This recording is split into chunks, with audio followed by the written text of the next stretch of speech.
누가복음 15장 30절 말씀, 아버지의 살림을 창녀들과 함께 삼켜버린 이 아들이 돌아오매 이를 위하여 살찐 송아지를 잡으셨나이다. 아멘. 여기에 있는 이제 아버지의 아들이 둘이 있었는데, 하나가 큰 아들이에요. 하나가 작은 아들이고, 근데 작은 아들이 아버지 살림을 반 나눠달라고 해가지고 나가서 다 이제 먹어버린 거예요. 그래서 이제 집에 있는 그 형이 생각할 때, 이 동생은 나쁜 놈이란 말이에요. 생각할 때요. 근데 이 동생이 어느 날 돌아온 거예요. 돌아왔는데 이 동생을 위해서 아버지가 막 잔치를 한 거죠. 그러니까 이 형이 생각할 때 화가 났어요. 그래서 화나서 얘기하는 겁니다. 아버지의 살림을 창녀들과 함께 삼켜버린 이 아들이 돌아오매 이를 위하여 살찐 송아지를 잡으셨나이다. 아버지, 이럴 수 있습니까? 이런 말이죠.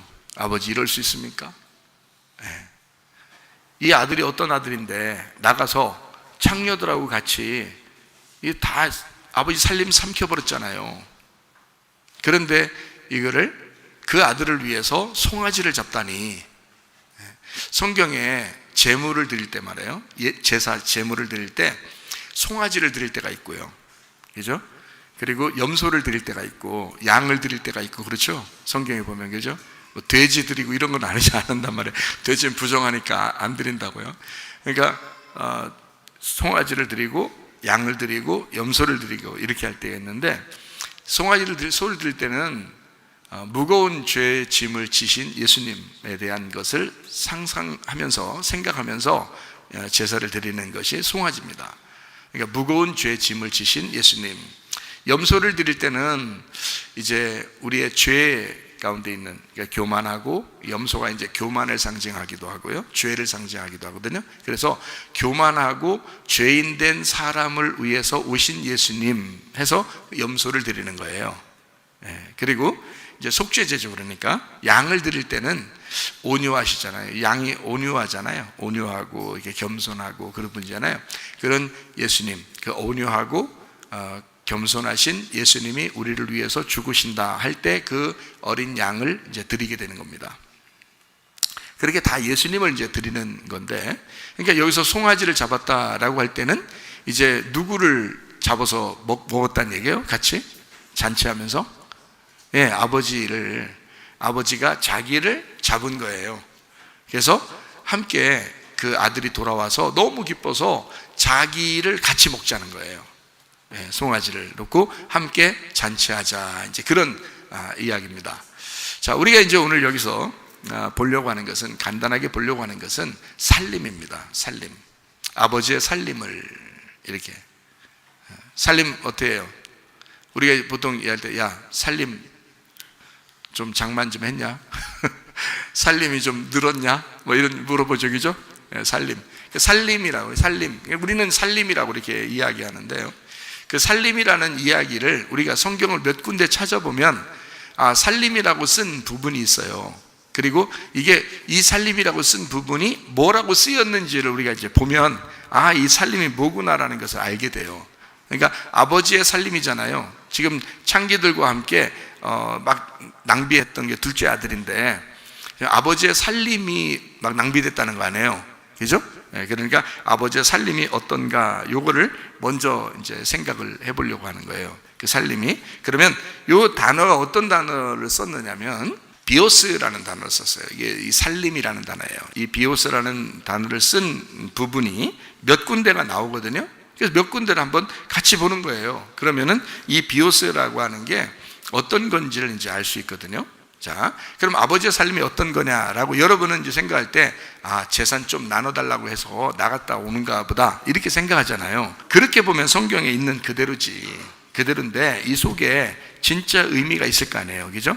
원래 그 뜻을 위해서 뭔가 숨겨져 있는 게 있다고요. 그러면 그 비오스라고 하는 것을 잘 한번 생각해 보면서 찾아보시는 거예요. 그게 누가복음 8장 43절, 이에 12해를 혈루증으로 앓는 중에 아무에게도 고침을 받지 못하던 여자, 이렇게 나와요. 12해를 혈류증으로 앓는 중에, 그러니까 이게 지금 뭐냐면 12해 동안 혈류증을 앓고 있다, 이런 좀 상태를 얘기하는 거예요. 그 상태. 또 하나 찾아봐요. 누가복음 15장 12절. 그 둘째가 아버지에게 말하되 아버지여 재산 중에서 내게 돌아올 분깃을 내게 주소서 하는지라. 아버지가 그 살림을 각각 나눠주었다, 이렇게 돼서 그 살림 할 때 그 비오스입니다. 재산, 살림 뭐 이런 얘기죠. 요한 1서 3장 17절. 누가 이 세상의 재물을 가지고 형제의 궁핍함을 보고도 도와줄 마음을 닫으면 하나님의 사랑이 어찌 그 속에 거하겠느냐. 이 세상의 재물을 가지고 라고 할 때 그 말이죠. 그 재물을 가지고 라고 하는 게 여기 비오스라는 말이에요. 마가복음 12장 44절.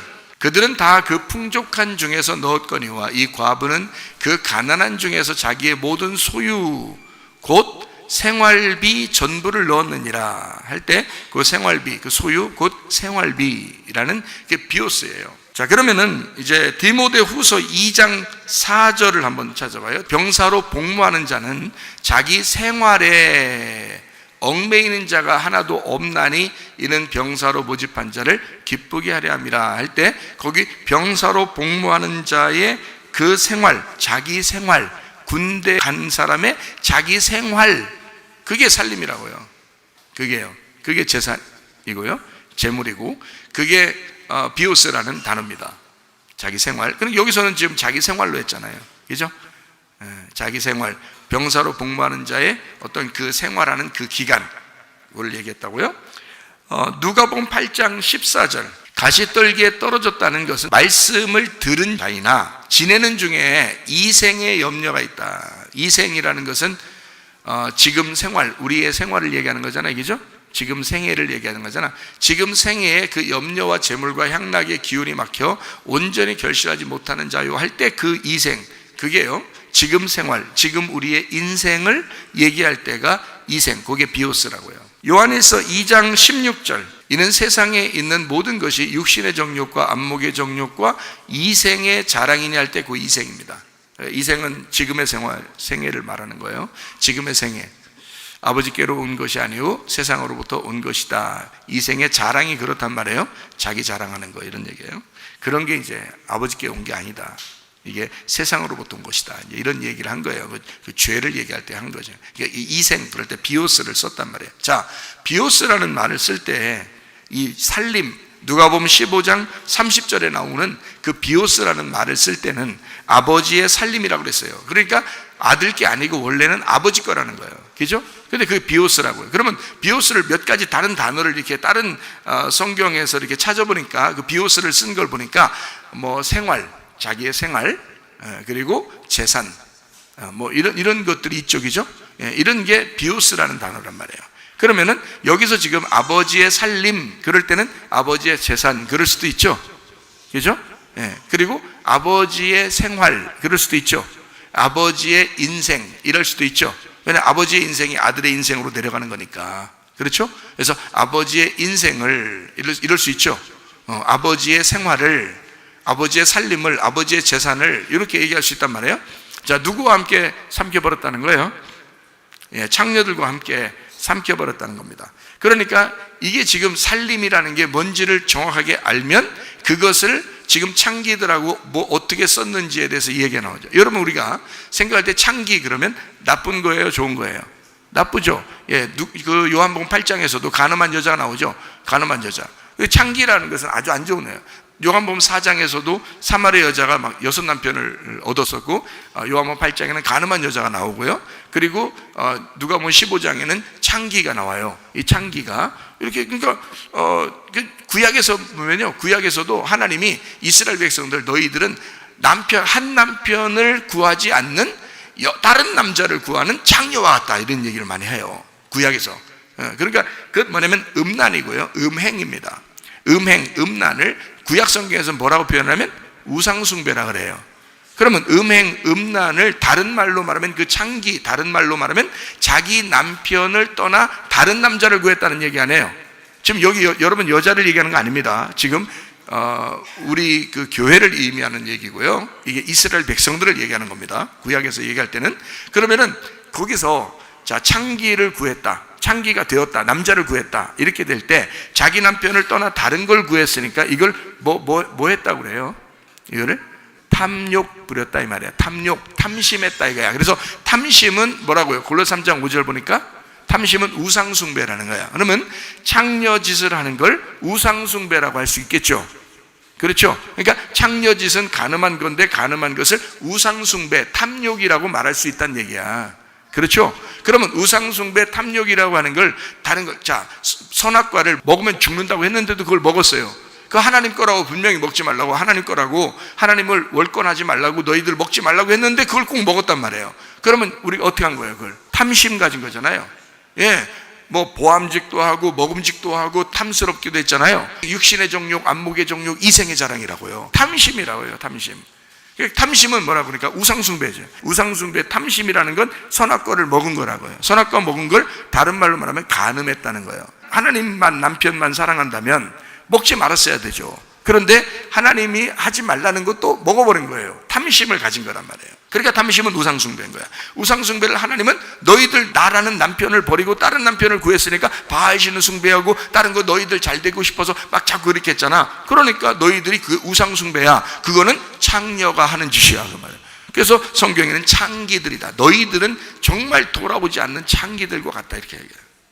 그러니까 여기 지금 누가복음 15장에 나타나는 두 번째 아들이 나가서 창녀들하고 놀아났다는 얘기는 어떤 사람들하고 놀아났다는 얘기를 말하는 거예요? 네, 교회 다니는 사람들하고 놀아났다는 얘기죠. 어떤 사람? 교회는 다니는데 세상을 자꾸 그리워하는 여자들을 창녀라 그런다고요.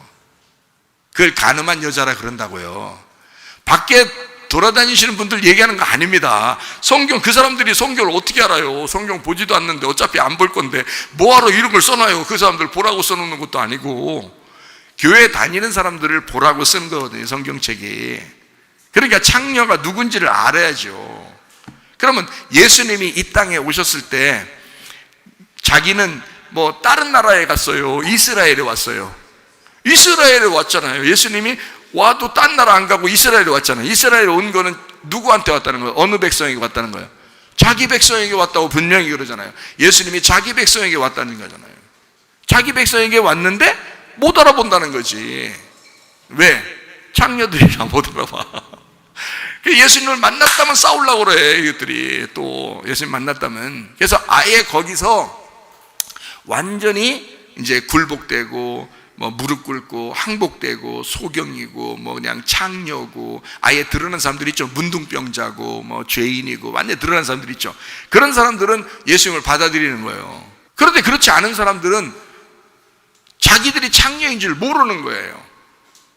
자기들이 창녀인 줄 모르는 거예요. 그러니까 창녀는 창녀인데 창녀인 줄 모르니까 창녀가 될 때까지 예수님하고 싸우는 거죠. 근데 창녀인데 창녀가 아닌 것처럼 생각된 사람들이 예수님을 죽인 거예요. 창녀들이 죽인 게 아니고, 진짜 창녀가 죽인 게 아니고, 창녀는 같이 놀아먹는 거야. 예? 같이 놀아요. 예수님하고. 예수님을 신랑 삼는다고. 예수님하고 같이 논다고요. 그런데요, 창녀인데 창녀 아닌 것처럼 사는 사람들이 있었다고요. 무슨 말인지 아시겠죠? 그 사람들이 누군지. 그 사람들이 예수님을 미워하고 예수님을 죽인 거예요. 자, 그러면 보세요. 누가복음 15장에 나와 있는 둘째 아들을 창녀하고 놀아나다 왔다 그러니까 그 창녀하고 진짜 놀아나야 돼, 안 놀아나야 돼? 놀아나다가 와야 되는 거예요. 그럼 누구랑 놀아나다 왔다는 얘기예요? 소경이랑 놀아나다 왔다는 얘기야. 38년 된 병자하고 놀다 왔다는 얘기야. 그들에게 뭘 줬다는 얘기야? 아버지 살림을 나눠줬다는 얘기야. 자, 성경이 이해가 되시겠어요? 우리가 다 아는 얘기에 돌아온 탕자 얘기지만 이게 전혀 다른 얘기라고. 무슨 말인지 알겠어요? 자, 창녀들을 뭔지만 알았다면, 성경에서 말하는 창녀가 뭐 때문에 쓴 이야기인지만 알았다면 이게 이해가 되겠죠. 자, 창녀하고 놀아났어요. 근데 그 창녀하고 놀아나야 돼. 예수님은 그 창녀하고 놀아나려고 온 거예요. 그렇다고 밖에 돌아다니는 그런 분들 얘기하는 게 아니라겠죠. 그게 아니고 교회 다니는 사람들, 하나님의 백성들, 하나님 말씀을 알고 있는데 그 말씀 율법에 의해서 소경이 된 자, 율법에 의해서 38년 된 병자, 율법에 의해서 죽은 자, 율법에 의해서 완전히 죄인 된 자, 삭개오, 이런 사람들 있죠. 그런 사람들한테 예수님이 찾아가는 거예요. 사마리아 여자한테 찾아가잖아요. 삭개오한테 찾아가잖아요. 38년 된 병자한테 찾아가잖아요. 그들이 다 누구예요? 창녀들이요. 자기가 창녀라는 걸 알았어요. 자기들이 창녀라는 걸 알았어요. 그러니까 진짜 거듭나서 신랑을 만나고 싶죠. 진짜 신랑 만나고 싶잖아요. 진짜 하나님을 찾고 싶잖아요. 자기들이. 그런 사람만 만나게 된 거예요. 예수님은 그 사람들을 구원하러 온 거잖아요. 잃어버린 자를 찾아서 구원하는 것이다. 자기도 하늘로부터 잃어버린 자가 됐단 말이에요. 그래서 잃어버린 자로 와서 그런 사람들을 찾아서 구원하려고 그러는 거예요. 잃어버린 자를 찾아서 구원하는 거예요. 잃어버렸다는 말이 누가복음 19장 10절에 나와 있어요. 인자가 온 것은 잃어버린 자를 찾아 구원하려 함이니라, 이렇게 돼 있거든요. 그 잃어버린 자 아폴리미입니다. 아폴리미가 멸망당한 자, 파괴된 자를 말하는 겁니다. 그러니까 잃어버린 자라고 이렇게 얘기하니까 그 잃어버린 자를 다른 말로 바꿔서 썼으면 오히려 이해하기가 쉬웠겠죠. 인자가 온 것은 멸망당한 자를 찾아서 구원하려 함이라, 인자가 온 것은 파괴된 자를 찾아서 구원하려 함이라, 이렇게 돼야 되는 거거든요. 단순히 잠깐 잃어버렸다가 찾고 이런 게 아니란 말이에요. 완전히 죽어버린 자를 찾아서 구원하려 함이라, 이렇게 말했어야 되는 거거든요. 그게 아폴림이라는 단어입니다. 근데 이 단어를 누가복음 15장에 똑같이 썼어요. 누가복음 15장에 32절 말씀. 이 네 동생은 어떻게 했다고? 죽었다가 살아났대요. 죽었다 살아났으며 내가 잃었다가 얻었기로. 그러니까 죽었다가가 어떤 거랑 똑같은 거예요. 잃었다가랑 말하고 똑같은 거죠. 죽었다가 살아났다, 죽었다가 부활했고 잃었다가 얻었다는 거야. 잃었다는 말이 아폴리미입니다. 그러니까 주님이 오신 목적은 잃어버린 자를 찾는 거잖아요. 자, 아버지의 마음은 어디에 있는 거예요? 잃어버린 자를 찾는 거예요. 자, 여러분의 마음이 파괴됐습니까? 여러분이 막 죽을 것 같습니까? 힘듭니까? 고통스럽습니까? 그 사람들을 찾으러 온 거예요. 하나님은, 주님은 그것 때문에 오신 거라고요. 자기 살만한데요, 그거 아니라고요. 자기 살만하면 눈물이나 나겠어요? 죽겠는 사람들이 있어요. 그런 사람들 주님이 찾아오십니다. 죽었다가 살아났다, 잃어버렸다가 얻었다는 거예요. 이게 아폴림이 되었다, 멸망당했다, 파괴됐다가 내가 다시 건축해서 얻은 거야, 이런 말이에요. 우리가 즐거워하고 기뻐하는 것이 마땅하지 않냐. 아버지의 말입니다. 이게 아버지의 말씀, 그죠? 아버지가 그렇게 말하는 거예요. 그 아들을, 두 번째 아들을 그렇게 생각한 거죠. 아버지의 생각하고 큰아들의 생각이 전혀 다르잖아요. 자, 큰아들은 어떤 식으로 생각했어요? 15장 30절 봐봐요. 아버지의 살림을 창녀들과 함께 삼켜버린 이 아들이 돌아오매. 자, 이 아들은 누구요? 자기 동생 아니요. 아버지의 살림을 창녀들과 함께 삼켜버린 내 동생이, 이렇게 써야 되잖아요. 내 동생이 돌아왔는데, 아니 그래, 송아지를 잡는 건 너무한 거 아닙니까? 이렇게 물어볼 수도 있는 건데요.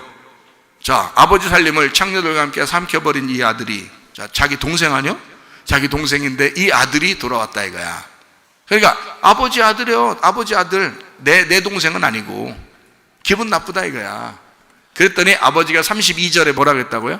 이 네 동생이, 야, 너하고 이 동생하고 하나야. 응?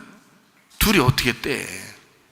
너 이 동생 보고 아버지 아들이요, 돌아왔잖아요, 이렇게 얘기했지만 나는 너하고 이 동생을 둘을 나누어서 생각해 본 적이 없어. 너하고 이 동생이, 자, 너 봐봐라, 이 동생이 돌아왔잖아. 네 동생이야. 아버지 아들이기도 하지만 네 동생이 들어왔잖아. 네 동생이 죽었다 살아났잖아. 네 동생이 잃어버렸다가 얻었잖아. 그죠? 그러니까 기뻐하는 게 마땅한 거 아니냐, 너도 함께 즐거워하는 것이 마땅한 거 아니냐, 그런 말이잖아요. 네.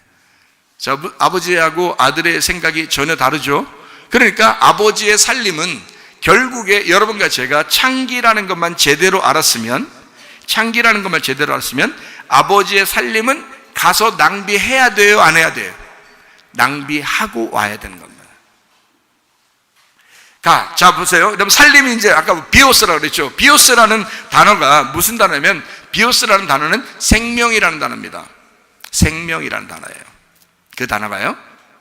생활이라는 단어도 돼요. 생명이니까 생명을 가지고 생활하는 거지 뭘.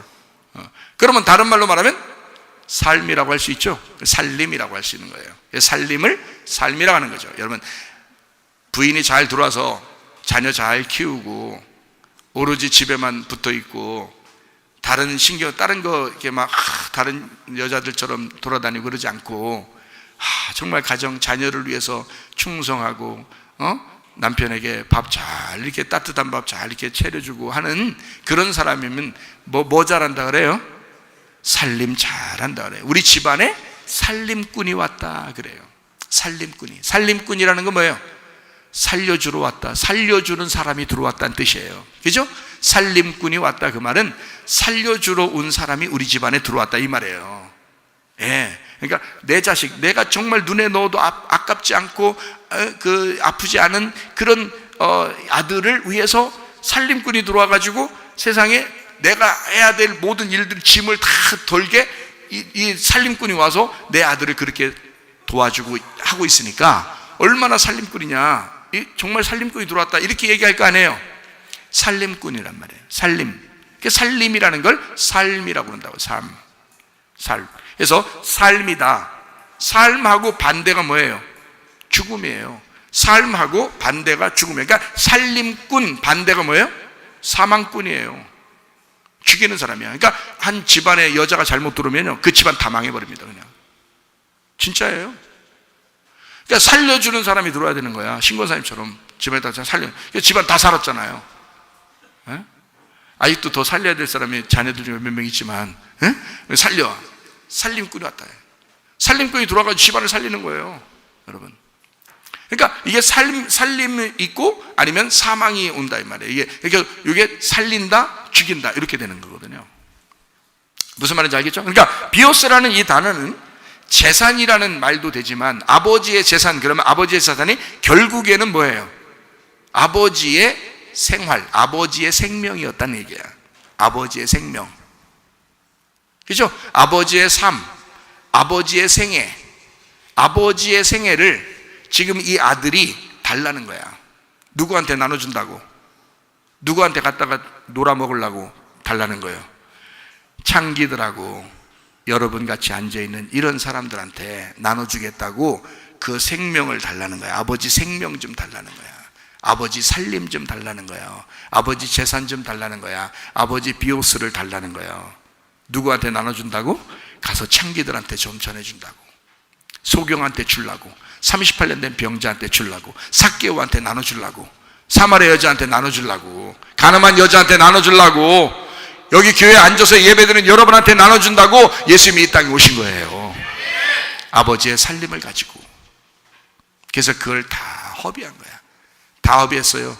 조금이라도 남겼으면 좋아할 텐데 이 아들 입장에서는 어떻게 해? 다 쓰리라.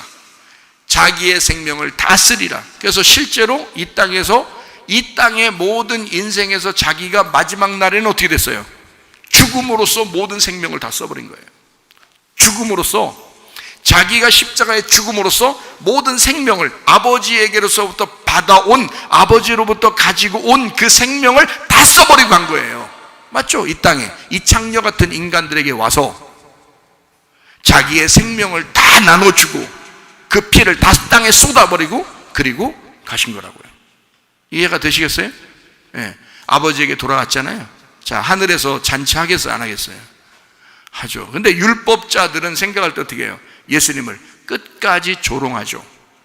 끝까지 율법적으로 잣대를 딱 댄다고요. 그래서 선과 악으로 나눈다고요. 그게 부정하다고 자꾸 얘기하는 거예요, 율법자들은요. 근데 하나님 아버지 입장에서는 어떻다고요? 야, 율법과 복음은 하나였던 거야. 모세와 예수님이 오신 것은 하나였던 거야. 구약과 신약이 있었던 것은 하나였던 거야. 말씀은 하나로 엮었었던 거야. 한 집안의 말씀이었던 거야. 형과 동생은 하나였던 거야. 그러니까 네 동생은, 자, 이 아들은, 자, 큰 아들은 이 동생 보고 아버지 아들이 돌아왔잖아. 근데 송아지 잡아요? 기분 나빠 이랬지만 아버지는 어떻게 했다고? 네 동생이잖아. 그러면 네 동생이니까 돌아왔으니까 난 둘이 합해졌어. 너무너무 행복해. 우리 집안에 떨어져 나갔다가 한 아들이 떨어져 나갔다가 돌아와서 하나가 됐잖아. 아버지 입장 생각해봐. 얼마나 행복한 일이야. 네 동생이 왔잖아. 네 동생이. 예, 이게 아버지 마음이었다고요. 그러니까 우리를 위해서 반쪽짜리를 구하려고 신부를 구하러 내려갔던, 창녀를 신부 만들려고 내려갔던 예수님이 돌아오신 거예요. 그러니까 거기서 하늘에서 어떻게 잔치하죠. 하늘에서 잔치하고 막 새 옷 입히고, 흰 세마 보죠. 새 옷 입히고, 그리고 가락지를 끼워주고 하나님의 상속자가 되게 했다. 그 부활의 주님을 여러분과 저도 마찬가지예요. 여러분과 제가 진실로 주님 안에서 살림꾼들이 되셔야 합니다. 우리를 만나는 사람들에게 비판하거나 판단하거나 정죄하지 말고 살려주는 역사. 어떠한 사람들에게도 얘기할 때 살려주는 역사. 살림꾼으로서 삶을 얘기하란 말이에요. 살림을 얘기하란 말이에요. 살림을 나눠주란 말이에요. 여러분이 가지고 있는 삶이 어떤 거니까? 비었으니까. 하나님의 아버지의 생명이니까. 아버지의 살림이었으니까. 아버지 건데 뭘. 여러분이 사는 태어날 때부터 지금까지 우리의 삶은 다 아버지 것인데요. 우리가 거듭나서 교회에서 예배드리는 우리의 삶은 아버지의 것인데요. 아버지가 우리에게 생명을 주셨으니, 아버지가 살림을 주셨으니 그 살림을 우리가 나누는 것이 마땅한 게 아니냐. 아버지의 삶을 나누자 이 말이에요. 아버지의 살림을 나누자 이 말이에요. 그렇게 살림을 나누다가 주님 만나는 사람 되시기를 바랍니다.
예수님은 하늘 영광 버리시고 이 땅에 오셔서 우리같이 창기 같은 우리들을 위하여 아버지의 살림을 다 써버리고 돌아가신 우리 하나님 예수 그리스도가 우리를 위해서 죽으셔서 우리의 생명을 살리고자 우리를 신부 만들고자 그렇게 하신 예수 그리스도를 우리는 찬양하지 않을 수 없습니다. 우리 하나님 아버지, 우리의 생애 가운데 나의 살림을 아버지의 살림이 되어서 아버지의 살림을 나눠주시는 주의 사람, 아버지의 생명을 나눠주시는 주의 사람들이 다 되게 하옵소서. 기도